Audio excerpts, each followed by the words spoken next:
Hello, I'm John Hartnett, a sort of retired Episcopal priest, and this is the next of my series of reflections on the lessons appointed for the Sundays in the Revised Common Lectionary.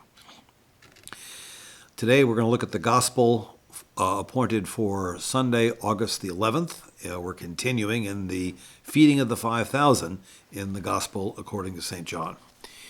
The reading today is John 6:35 and verses 41 through 51.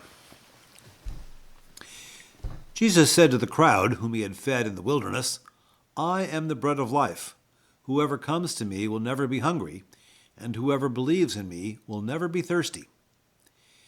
Then the Jews began to complain about him because he said, "I am the bread that came down from heaven." They were saying, "Is not this Jesus, the son of Joseph, whose father and mother we know? How can he now say, 'I have come down from heaven'?"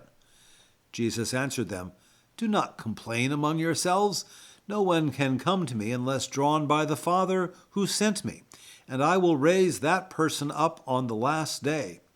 It is written in the prophets, 'And they shall all be taught by God.' Everyone who has heard and learned from the Father comes to me. Not that anyone has seen the Father, except the one who is from God. He has seen the Father. Very truly, I tell you, whoever believes has eternal life. I am the bread of life. Your ancestors ate the manna in the wilderness, and they died.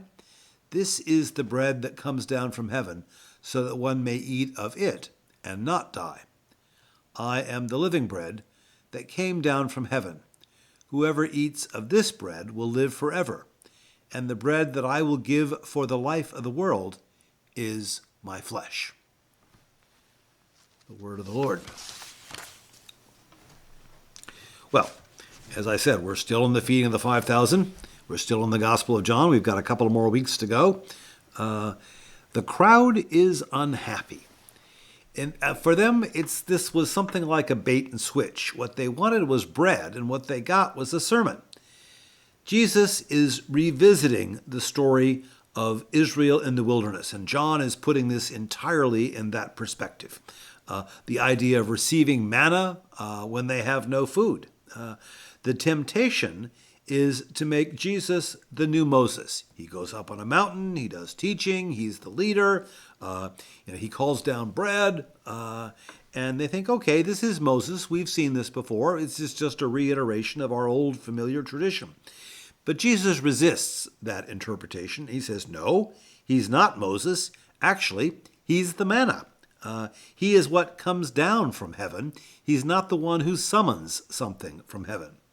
So instead of giving the crowd what they want, ordinary bread, he offers them what he thinks they actually need, what sustains true life. Now, you can see why the crowd grumbles.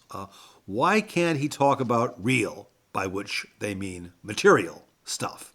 Why is he talking in all these sort of abstractions and poetic images? Just give us what we want so we can get back about being in our regular lives. Jesus challenges what is real and what their lives actually are. Is material bread real bread? Is it really what sustains? And what is the life that is to be sustained? You can see why the crowd grumbles. Frankly, I would grumble too.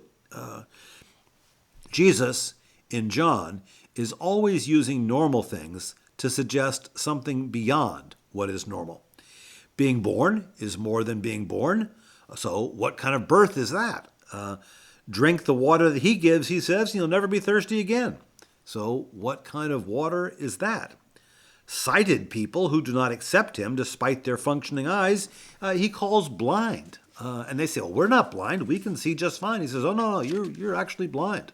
Well, what's blind then? Eat ordinary bread and eventually you die.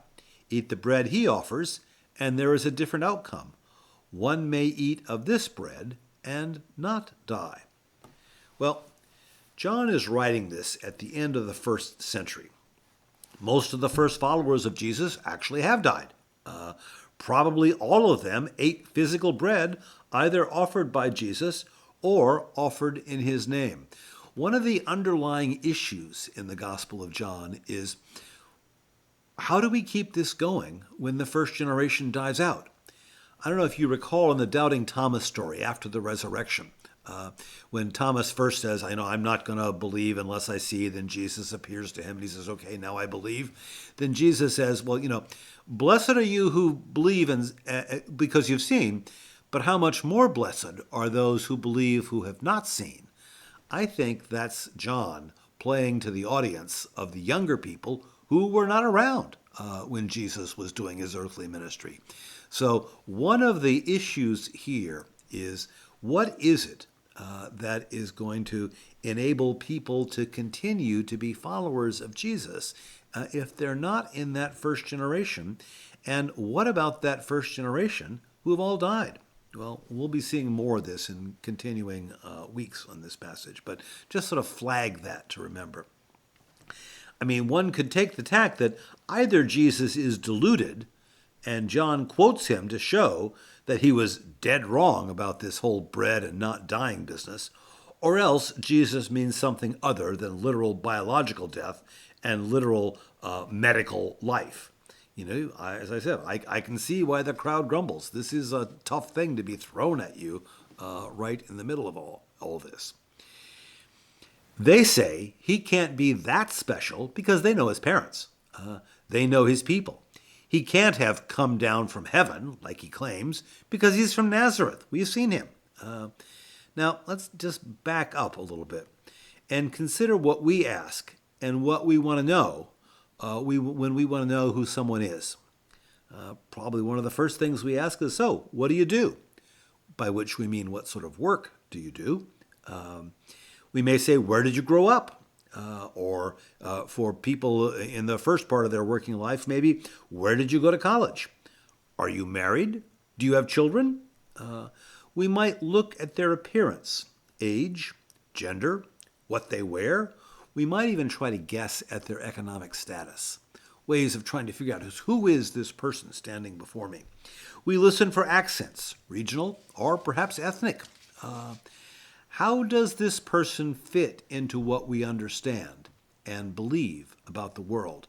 How am I going to relate to them? Do I want something from them? Do they want something from me? Who are they? Where do they come from? What happens when we approach Jesus that same way? We're here for bread. He gave us bread yesterday, and instead we get a cryptic series of statements about where he is from and how he is going to raise some people on the last day, whatever that is. Who does he think he is? The crowd says they know his mother and his father. Is not this the son of Joseph? Interestingly, this is one of two places, both in the Gospel of John, where Jesus is called the son of Joseph. That's a rare thing. And here's John saying this, as the last of the Gospels to be written. I'm not sure what that means, but interesting little sort of tidbit there. Jesus says, okay, you ask about my Father? Let me tell you about my Father. He says, no one can come to me unless drawn by the Father who sent me. Everyone who has heard and learned from the Father comes to me. No one has seen the Father except the one who is from God. He has seen the Father. So, is Jesus saying, gee, Joseph is my father? And he's saying, no, my real father is God. I don't think he's suggesting that Joseph might not have been the sort of, the one who raised him. John doesn't have a high doctrine of the virgin birth, as far as I can tell. But he's clear that his Father is in heaven, as in our Father who art in heaven. He says, no one has seen the Father except the one who is from God. This is a backhanded swipe at Moses, by the way, who said he'd actually, at the burning bush, he'd sort of beheld God, and that God came close to him, and there was some sense that Moses put a veil over his face because he's seen God, and the radiance was radiating from him. Jesus says, no one really has seen God except the one who has come from God, and he says, that's me. What does it mean that we can't define who Jesus is by our usual categories. You know? I think it means, among other things, we can't use Jesus as the life issue helpline. This is what I'm hoping for. Please tell me how to get it. We can't use Jesus as our 911 operator. I'm in trouble. Get me out of here. We can't use Jesus like Google. When you've got a question, go ahead and ask. Otherwise, keep on doing what you're doing. This passage suggests that we can't use Jesus as our fairy godmother, as a guardian angel, as a consultant, as an advisor, or as a rich uncle. All of these perfectly normal and understandable ways to want to relate to Jesus are basically coming to him to get more bread, which is to say, to get help with our agenda. And this whole passage is saying that's not the way this works. I wish we could make this passage just about Jesus' teaching. Now, Matthew and Luke give us the great summary of Jesus' teaching, the Sermon on the Mount. John, alas, gives us the bread on the Mount. What teaching there is about the bread is to say this is just not normal bread at all. He's not saying love your neighbor as yourself and things that we might find hard but are understandable to us. This business of saying I am the bread of life is perplexing. What does that mean? Now, if only this were just about teaching some do's and don'ts, like, for example, the 10 Commandments that Moses gave when he addressed the crowd from the mountain. Jesus makes it clear he is not the new Moses. The bread that I will give for the life of the world, he says, not my teaching, it's my flesh. We're not done with this story. We have a few more weeks. I don't know if that's good news or bad news. I guess good news in that we have more time to try to work this through. Bad news in that we're going to continue to be perplexed by, at least I am. At this point, the only clarity is that Jesus is upping the ante about defining the fundamental nature of what life is. In the abstract, that is to say for everyone, and in the particular, what is life for you and me? We will hear a lot more about this, especially next week. On one level, we continue to eat and drink ordinary food and water, to see with our ordinary eyes, to look ahead and to see before us the cessation of biological function, ordinary death. All those things, are still very much part of our lives. But what if this plane of existence, this dimension, while being entirely real, is not exclusive or unique, not all that is? This contention, this image, is not science fiction or uncertainty theory. It's actually, I think, what Jesus in John is suggesting. This expansive view is not fiction, he says, but fact. It's not science, but deeper than the amalgamation of our material evidence and imagination, which constitutes most of what we term science. And finally, this view of extended creation is not uncertain at all, but the only thing on which we can truly depend, regardless of all other circumstances. What can we know of this life? How might we enter into it? And what would happen to us if we did? Well, we're in the middle of this story. Come back next week and see how Jesus continues to unfold this and try to make this a little more accessible to the crowd and to us.